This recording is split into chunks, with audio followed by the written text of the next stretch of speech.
Join our community by subscribing. Every click helps us share more stories like this one. The introduction. In the small, somnolent town of Kingsbury, twilight swept into the streets like a thief. The dim glow of street lamps flickered against the encroaching shadows,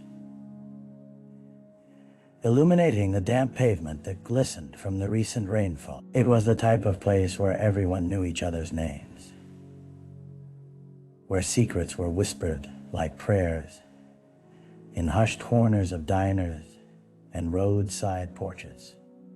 But unbeknownst to its residents, a dark current was lurking beneath the town's surface. On an unassuming evening in late October, the haunting wail of a siren broke the stillness of Kingsbury. The local sheriff's department had received an anonymous call, a voice trembling with fear, urging them to check on a property located on the outskirts of town, a weathered farmhouse that had long been the subject of local folklore. It sat dilapidated under the weight of years, surrounded by knee-high weeds and choking thickets, the paint peeling like the pages of a forgotten book.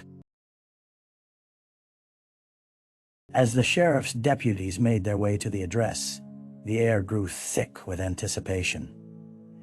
In a place where the mundane often overshadowed reality, an unsettling sense of the extraordinary began to creep in. It was a feeling that could not be ignored, like the sudden chill that accompanies the approach of a storm. Inside the farmhouse, behind walls that had witnessed generations of joy and sorrow, lay a truth that would forever change the course of Kingsbury. The victim. As the deputies stepped onto the creaking porch of the farmhouse, the air thickened with the scent of damp wood and decay.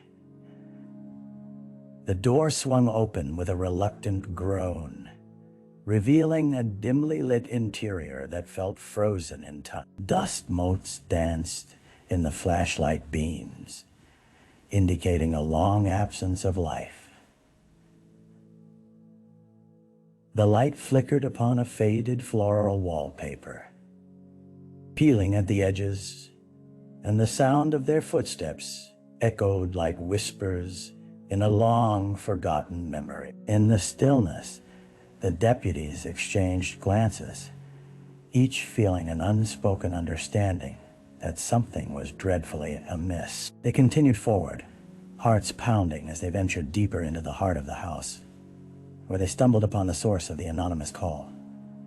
There, sprawled across the worn kitchen floor, lay the body of Lydia Mercer, a local teacher. Her once vibrant spirit had been extinguished too soon, leaving behind a chilling void that resonated within the very walls of her home. She was slumped at an awkward angle, her lifeless hand resting near the edge of a faded rug, a single red apple rolling away across the floor, slightly drenched by a fallen autumn leaf.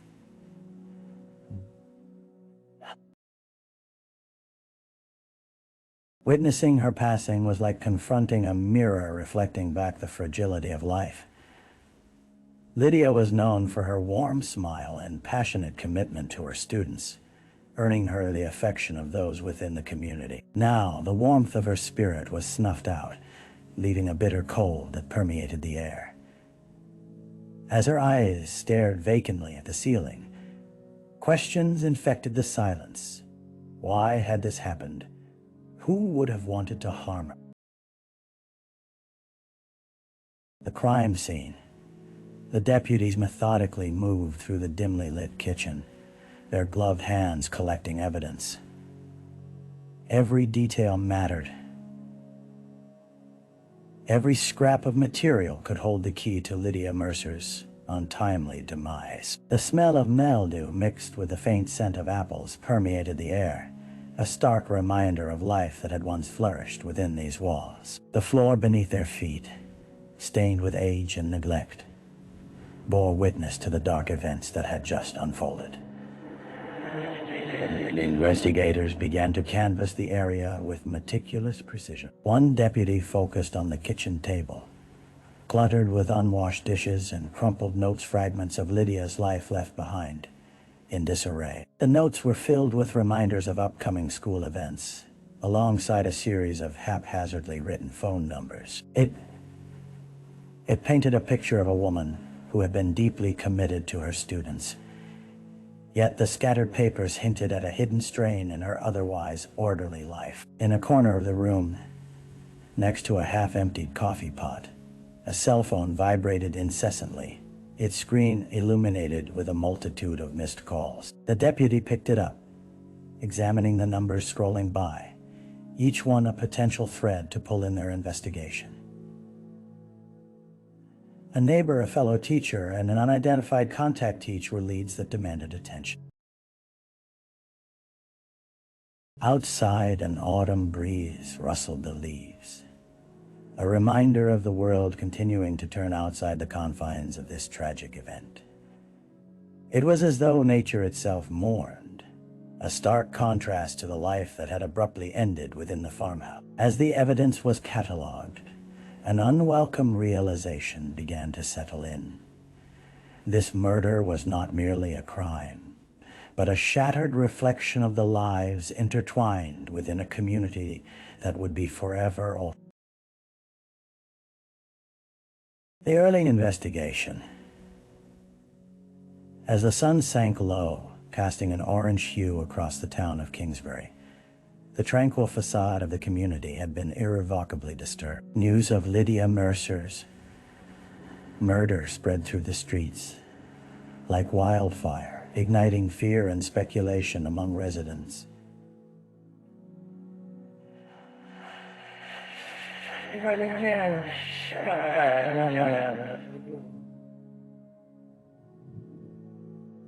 What had once been the pulse of a peaceful town now felt like a staccato.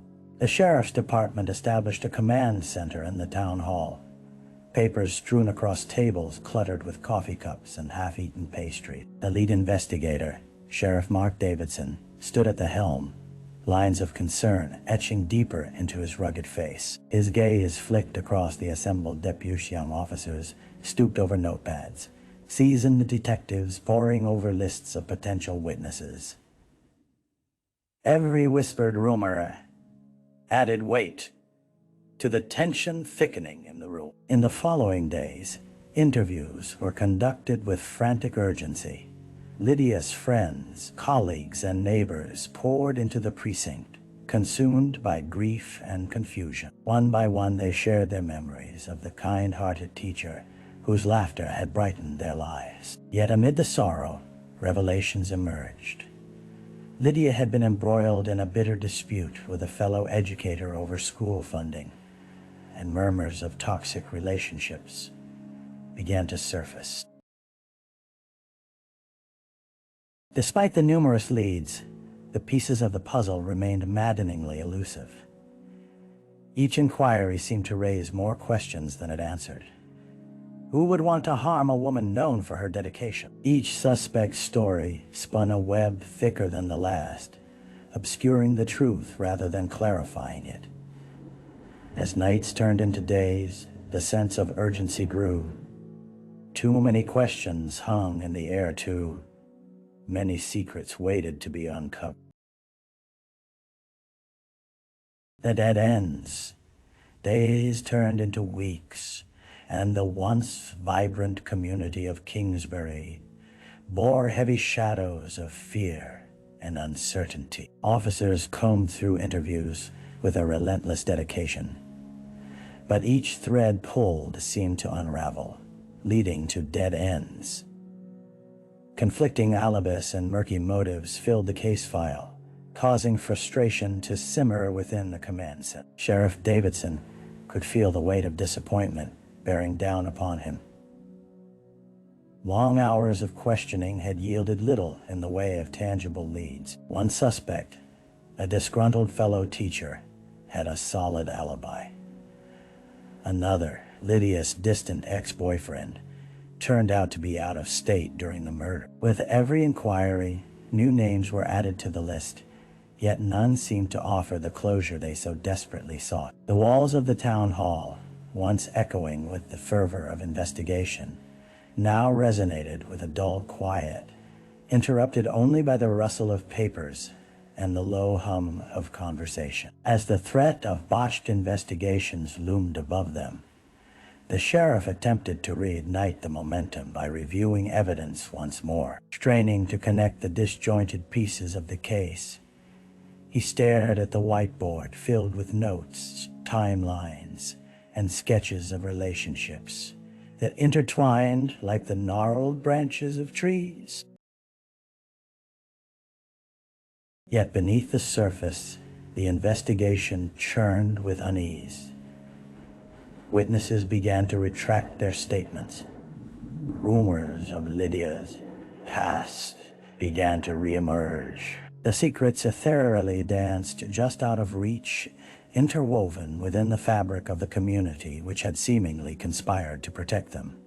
What remained was a palpable tension, a reminder that some truths were perhaps best left buried. A break in the case. Just as the shadows began to thicken around the investigation, an unexpected glimmer of hope emerged. It was a crisp morning when Detective Sarah Clemens, a keen-eyed investigator known for her dogged determination, caught sight of something overlooked in the voluminous evidence and obscure detail on the cell phone's call log that had eluded notice. Amid the chaos of conflicting statements, a number had repeatedly appeared, linked to several of Lydia's contacts, each call taking place just weeks before her death. As the sun illuminated the office through the grimy windows, Detective Clemens dived deeper into the digital trail, tracing the history back to a local handyman named Rick Faulkner. An unassuming man, Faulkner had known Lydia through his work around the school, but there were whispers that hinted at a strained relationship, one that had become more complicated in recent months. Determined to learn more, she arranged for a sit-down with him, her gut churned with a mix of hope and trepidation. There was something unnerving about his demeanor during their initial encounter. As she sat across from Faulkner at the local diner, sharing a cup of coffee, she carefully prodded him about his connection to Lydia, watching for the faintest flicker of hesitation in his gaze. His responses were evasive, his eyes darting nervously. The tension thickened, like the steam rising from their cups, wrapping around them both. As she steered the conversation toward the timeline of events leading to Lydia's death, Detective Clemens noticed his hand tremble slightly, a small crack in his facade. Encouraged by her instincts, she pressed on, convinced that the truth was lurking just beneath the surface, ready to be unearthed. The suspect, with the hint of something darker swirling around Rick Faulkner. Detective Clemens huddled over her notes in the police station, piecing together a timeline that could lead them closer to the truth. She recalled snippets from Lydia's colleagues, whispers of a relationship that had started innocent liar-pair jobs at the school, soon veering curiously toward personal visits. Yet, the atmosphere had soured recently. Lydia had confided in friends about Faulkner's increasingly erratic behavior. As she delved into Faulkner's past, a portrait of a man who had teetered on the edge of personal turmoil began to emerge. He had faced numerous legal troubles, petty theft, and unresolved disputes with previous employers. These incidents painted a disturbing picture of someone battling demons, both internal and external, raising questions about his fixation on Lydia. The deeper she dug, the more the threads seemed to intertwine, suggesting passion twisted into desperation. Finally, she gathered enough evidence to request a formal interview with Faulkner at the precinct. A quiet dread hung in the air as he entered the interview room, looking more disheveled than before. His eyes shifted around the room, betraying a hidden anxiety that intensified the moment Detective Clemens greeted him. Unfolding the details of his relationship with Lydia, she noted his responses were laced with anger and regret, tinged with what almost seemed like a sense of betrayal. As she pressed him about the calls, he offered flimsy excuses, stammering and growing defensivist discomfort palpable. Just as his control began to slip,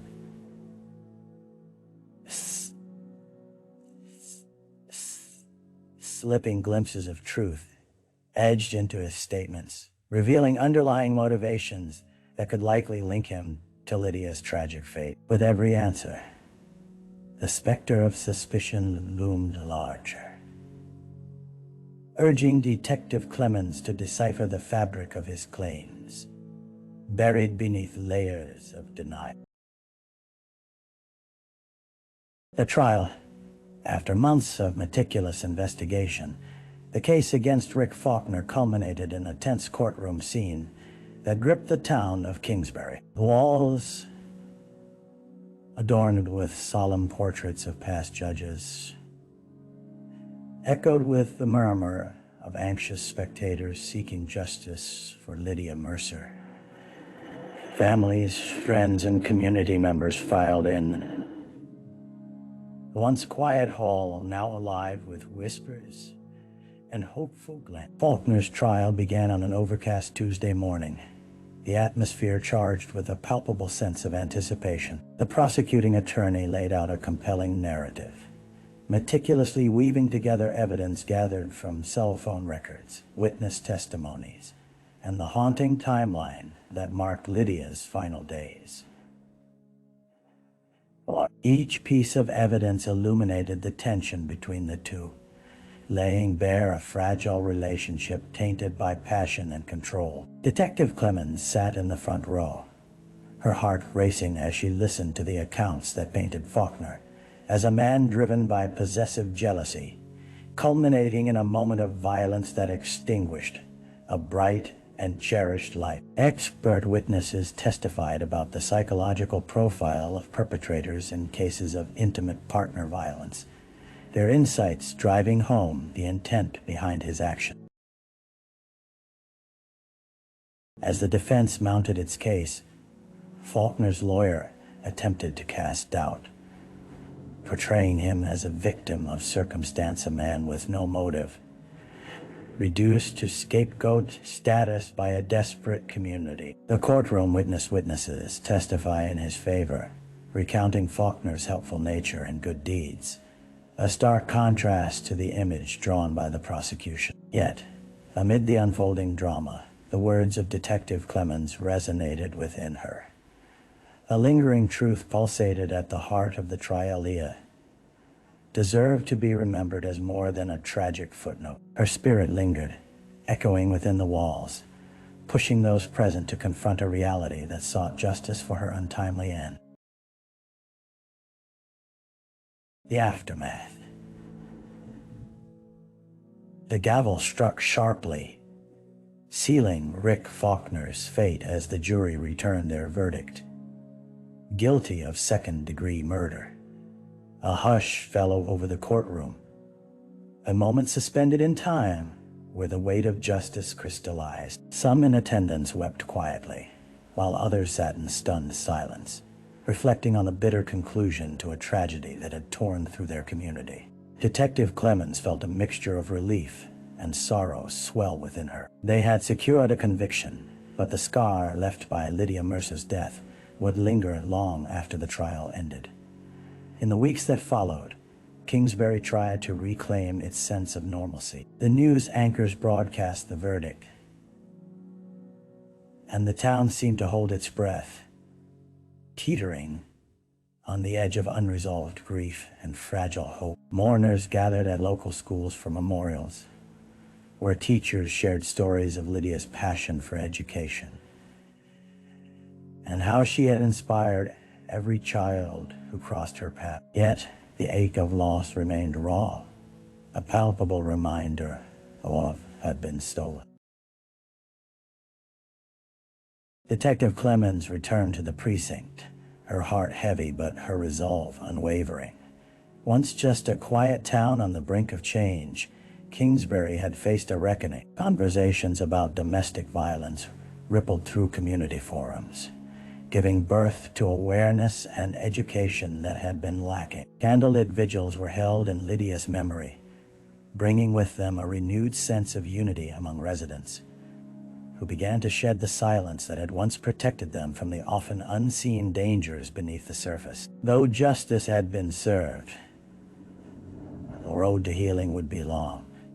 Lydia's absence echoed through the town, a haunting reminder that the fight against violence and fear had only just begun. The curtains on the trial had closed, yet the narrative of a community marked by the tragic loss of a beloved educator would persist, inspiring a journey toward remembrance and change.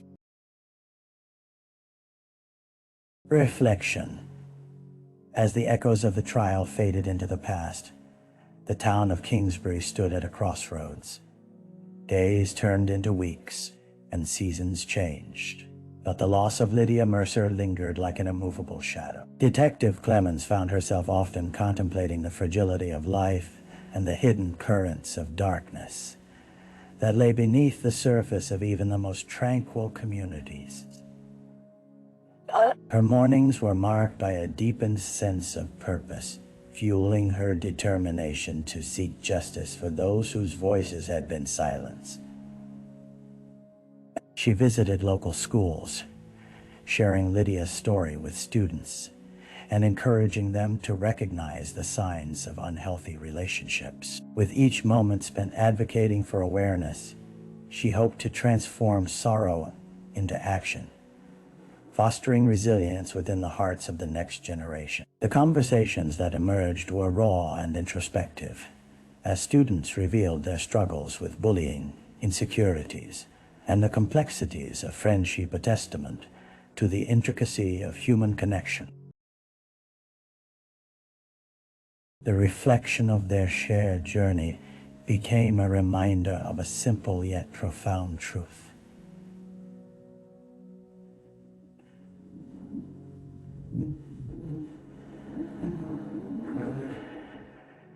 Behind every face lies a story, and behind every story, an opportunity for empathy. In honoring Lydia's memory, Kingsbury began knitting together a tapestry of connection, bridging gaps that had previously divided them. The scars of grief would remain, but they would also serve as a reminder of the strength found in community, in collective healing.